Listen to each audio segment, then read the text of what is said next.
So guess what? After my long break of no videos, I am finally back now, as you can see. And the venomous snakes are too.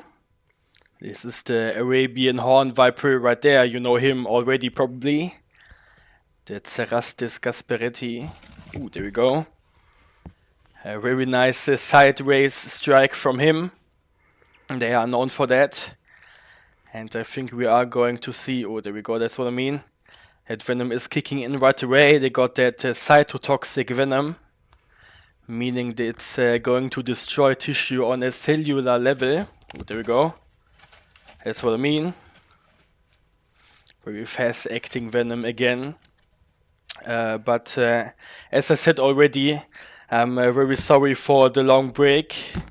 Let's see if anyone is still interested in these videos. I will be back to regular uploads now, I promise. I know it has been quite a while, but oh, there we go, look at that. He has still a bit of substrate stuck in his mouth. He's not a fan of that, see? He is very energetically trying to get it out. But it's not gonna be a problem. That's why I like to have the this wooden substrate. Even if they swallow it, it's going to be completely fine. Different to if we have sand or gravel as substrate. That can actually damage their stomachs if they swallow it. Oh, I think he got it out.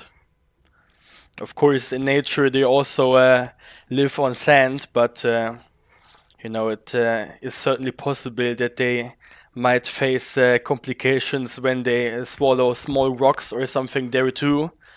They also have like predators in nature, and you don't have those in captivity either, so I don't see why you should keep them on sand or gravel if it's potentially harmful.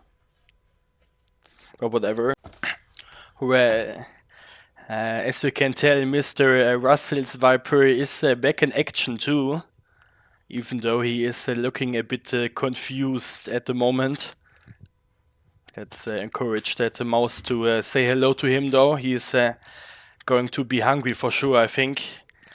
Mr. Russell's Viper never refuses a meal, not even when he's in shed.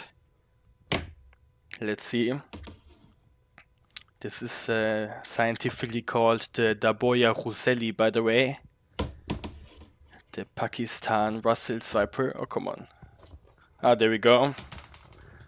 That took a bit longer than usual. Usually he is right on the prey items the moment they get thrown in, but he delivered his strike anyway. See, right in the head too. When he is holding the mouse like that, he also doesn't need to worry about the rodent fighting back, so he can again hold on to it like this. But look how beautiful the pattern is he got.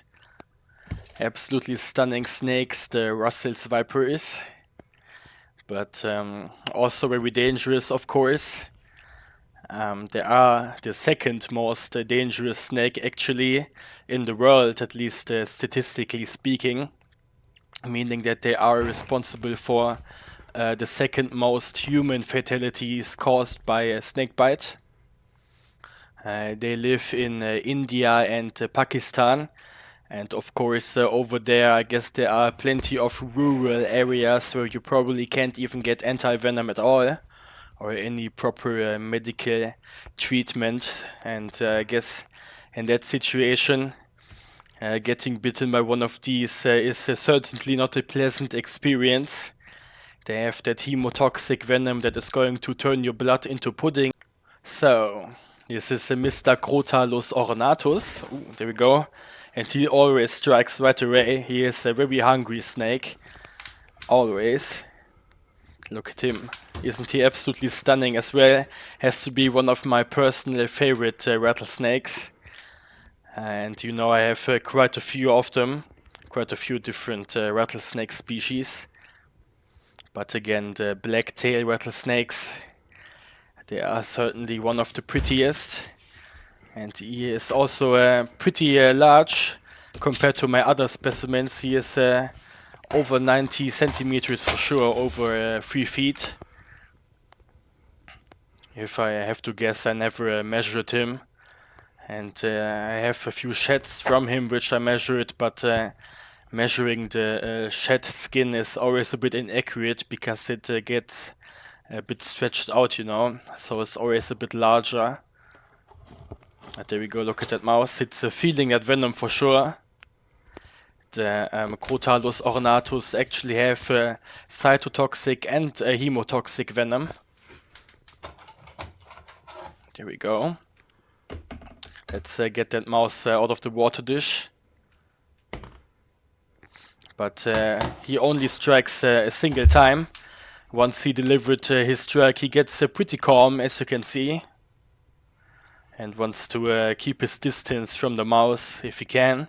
But he is a very energetic snake, even when he's not getting fed. I often spot him trying to strike at me through the bin. Because he strikes at pretty much everything that has a heat signature. Of course, him being a pit viper, he can sense that heat and will try to strike at it. He even strikes at that heat mat right behind him. Oh, there we go. Little yawn right there. Again, he has that little heat mat in the back where he can heat up. But sometimes he gets confused, especially when I'm feeding other snakes and the smell of rodents is in the air, and then he starts striking at that heat mat behind him, which is a bit funny. But as soon as he delivers a strike and knows that he envenomated something, he gets pretty calm. He calms down immediately. And actually, if I have to take him out from his cage, he gets pretty calm as well.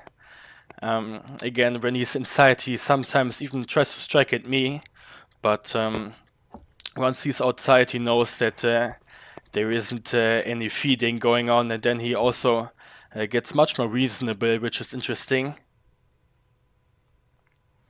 But all the snakes, they have always a bit of an individual character and individual behavior. Even when they are from the same species. Of course, which species they are from does play a role in how their behavior is as well. But I feel like the venomous snakes especially have a pretty strong individual character too, which is what I think is very interesting about them. But that mouse is certainly feeling that venom. See, I think it's going to pass away any second. There we go. And he's already trying to get his fangs back in place. See? And also, I've gotten a few comments saying that I probably have been envenomated, and that's why I was gone for so long, which I can assure you was not the case. Ooh, look at that. He got a nice big yawn going on there. It was very nice looking. I think he's going to search for the mouse now. See, he noticed the second it passed away, and now he's probably going to start and look for the front end to swallow it. But again, as I wanted to say, I have not been envenomated still, and it was not the reason why I was gone for so long. I have never been bitten by any of my snakes, up to this point at least. I've also never been stung by a scorpion or bitten by a tarantula either, even though that wouldn't be so very medically significant. But I think I'm gonna leave him alone now so he can swallow that mouse in peace. I've seen a few comments as well saying that I should let the snakes eat the mice too, which I thought was a bit confusing. Like, even if I don't show them eating the mice, I can assure you that they are. And next up is the lancehead pit viper. Boom, there we go. I hope you are going to enjoy her, see her back in action too. She has put on quite some size. Oh, look at that. And she is holding on to that mouse now. Seems like she doesn't want to see that rodent walk all around and over her. And just grabbed it instead, see? probably pumping in some more venom. The lancehead pit vipers got a hemotoxic and cytotoxic venom. There we go. This is the Bothrops atrox, to be exact, by the way, which is the I don't know how it's commonly called. At least I forgot. I'm not good with the common names. I usually just refer to them by the scientific names, which is, I think, probably the better way to do it. The common names, they can get quite confusing, especially because the lancehead pit viper, of course, applies to all snakes from the Bothrops genus, and some snakes outside that genus too. So it's always better to refer to them by the scientific names to be precise with what species you have. It's especially important with venomous animals, I think, because if you were to get bitten, it is relevant information for what anti-venom you have to receive as well, for example. So, and next up we got the death adder. Ooh, there we go. She is also going to hold on to the mouse. She always does that. See? And she also has extremely precise bite placement. She always gets the mice exactly behind the head. See? No matter what. It's still insane to me how they can strike so amazingly fast and still be so precise. Some people actually claim that the death adders have the fastest strike out of all the venomous snakes, which I personally think is a bit difficult to verify, but they certainly do have a fast strike. Not sure if it's faster than the strike from the puff adder, which is also often said to be the fastest striking snake. But as you can see, she is still doing these kind of twitchy movements to get in the venom. Or I think she stopped now doing them. I think they have a bit of a different delivery system than the true vipers, because the death adders are actually elapids mimicking vipers and not true vipers. So look at that. Ooh, there we go. He always strikes right away too. Mr. Crotalus cerberus, the Arizona black rattlesnake, even though he is not looking really black at the moment. He is very bright color right now, as the Crotalus cerberus are able to change their color actually. Ooh, look at that. The mouse is running all over him, but he's still not going to strike again. Seems like he is certain that he delivered enough venom. But he is a very good eater too, just like his female counterpart. I got a pair of this species.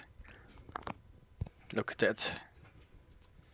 Very beautiful snakes too. The Crotalus cerberus, certainly a venomous snake I can recommend to all the other venomous snake keepers. They don't grow to be as big as the Crotalus atrox, for example. I think like the maximum size for one of these is around 90 centimeters. I think the two specimens I have are pretty much fully grown. So they do have a relatively manageable size, and they don't have too bad of a temperament. The keeper who had the pair before me said that male individuals, or the one you're seeing right now, was very aggressive, but at least during all the time that he was in my care, he never showed any signs of aggression at all.